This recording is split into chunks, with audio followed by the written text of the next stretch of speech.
What are the drawbacks of traditional pickups, such as high fuel consumption, loud noise, and large vibration? But what if it's a range-extended hybrid pickup? Will all these problems be solved?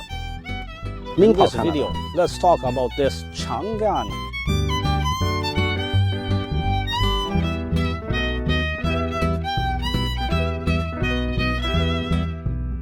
I looked up the so-called first range-extended electric pickup in the world. It seems like it has made a round in the world. It seems to have an electric pickup. It really seems like this is the first extended range computer. It's a configuration of 3 motors, 2 in front, 1 generator with a maximum 100 kilowatts, 1 power motor with 70 kilowatts, and 1 130 kilowatt motor at the rear axle. 2 elevators together have 200 kilowatts of light. In addition, this amplifier uses Bling 2.0. The gasoline engine can output up to 140 kilowatts, which is roughly 190. An engine and 3 motors drive such a 2-ton. This behemoth, is its power enough? In fact, when it operates at full power, its 0 to 100 acceleration can reach 7.8 seconds. Let's look at its chassis. The chassis uses a front double coin and a rear integral paddle with multi-link. When looking at gasoline or diesel pickups or tough SUVs, they use a whole bar structure. The rear axle is a transmission structure, a big sphere with 2 big iron tubes on the side, and it's about the same. But the cool thing about it is that the electrodes are wrapped in this, so you can't see the electric motor in the rear axle because it's inside the iron pipe. What we see at the end is a round ball shape. Such a structure. This motor is integrated with the drive shaft in a coaxial design. Like some of the rear axle boxes positions in the past, it's usually the same as rear-wheel drive cars. This is a parallel arrangement. In a parallel arrangement, there's a transmission structure in the middle. With a transmission structure, there comes a loss in efficiency. This coaxial structure preserves it to the maximum extent.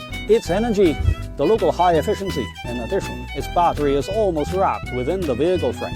You can see it is about 30 to 40 kilometers above the ground when it descends into the flock. The bottom edge of its battery pack is about 7 or 8 centimeters down. The whole bottom edge should be at least 20 to 22 centimeters above the ground by visual inspection. The whole ground clearance is very high, and its front shoulder foot clearance, although the official data is not announced. But we can also see from the naked eye that it is basically above 30 degrees. So this car has its ground, it's through armor. There's no problem with driving a car, ego climbing a mountain or a bad road, because it's a non-load bearing body with a big beam. The angle of the sharp corner is very large. Driving is completely stress-free, and although this type of car with a large kernel might tilt left and right when driving on a curve, it's pretty obvious when you're on a bad road. It's true. The comfort brought by this kind of structure with a big beam is indeed something that the load bearing cannot do. The structure of the big beam feels very solid, and the overall suspension condition is quite soft too, swaying around like this when driving. Sitting in the back row is also rather comfortable. So this whole range extender power system of 3 electric motors plus 1 engine, its entire power. What kind of matching method we also consider? The engineer probably works on this principle. He prefers pure electricity first, fuel first, and so on. One driving mode is only driving pure electric, and travels in purely electric. It has a battery of 31.8 degrees, which can support 180 kilometers of pure electric driving on the EV is so long-lasting, isn't it? It also has a range of 145 kilometers. Basically, you don't need to charge it every 3 to 5 days. And one of its particularly strong points is its battery so it can hold extremely low. Engineers tell us it can go down to 8%. That is to say, you can maintain the stability of the whole system with 8% of the battery. But we know other DMIs usually need to force start the engine to charge when it's between 20% to 25%, but this one can go down to 8%, so it can use electricity as much as possible. Additionally, this car has a special feature in power mode called one-touch refueling, which means that it operates under this mode using enforced power saving. That's to say, when your battery is at 8%, you can press a button to join it and save power during long-distance highway driving or mountain. 8% of the battery power from dropping to maintain the stability of the entire system. So this, in terms of power preservation strategy or energy management strategy, is what I currently understand about power preservation in these hybrid cars. It outlines the highest, of course. It also has a larger battery capacity of 31.18 degrees. Also, this car has specially made NVH optimization for the range extender. The official said that the noise in the car can be obtained at a speed of 100. Scored 63 points at loss. At the normal start and before. Only 2 decibels, but when we start this car automatically, there is some difference with its pure electric drive. That is, you can still hear the engines that kind. This slight humming sound is just what the engineer told us is, because the weather is quite cold. When we start the engine, it initiates a heating program. The engine's RPM will be higher. After you've driven for a while and the engine itself gets hot, its RPM, at the time with the sound of harnessing the vehicles into space.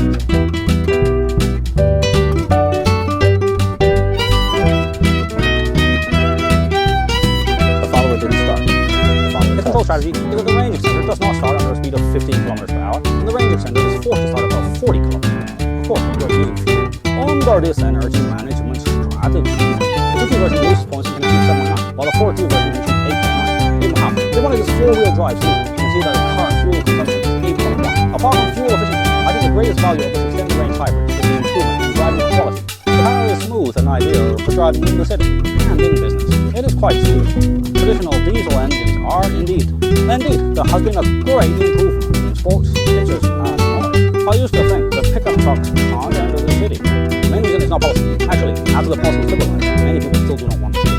Why? Because there is a sense of roughness when driving a pickup. The persistent noise from some diesel pickups is quite loud, especially when parked or waiting in the city.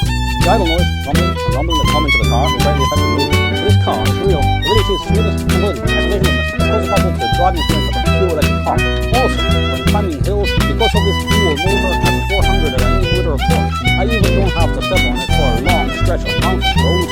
Then it can rely on its torque inertia to crawl a long way. That is to be fair. The mode of action, of course, can't be said that this car does not currently provide low-speed travel for the future. Upgrades will be made via OTA, including U-turns, so it will also be upgraded later.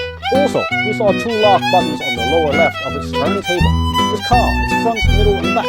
3 locks, the middle one is an electronic lock, also known as an energy lock, used to control the torque of the front and rear axles to achieve a 50-50 balance. The front and rear axles are 2 mechanical locks that are opened and closed by the button on the lower left. In addition, there is a wire sliding device at the front and back. On the 4L low-speed word area is opened, that is when the power is turned on. The electronic line stop is still not enough at this time. It opened 2 mechanical locks, which means it has an added electronic line stop. Mechanical double insurance, so this car has a hardcore off-road performance. I think it can definitely compete at its level. Lastly, let's look at some of the highlights and lowlights of this car's design. First, compared to traditional cars, the design of the front swing of this pickup truck is more avant-garde overall. These 2 people, one said, the front face without borders and striped lights are also designed in this kind of dot matrix style, which looks more sci-fi and more modern. What I want to complain about is the lights on both sides of the bumper below. The design appears a bit abrupt from the side. Its entire front looks like a shark fin extending outward. It highlights such an aggressive stance, but the highlight of the tail is that its trunk can be divided.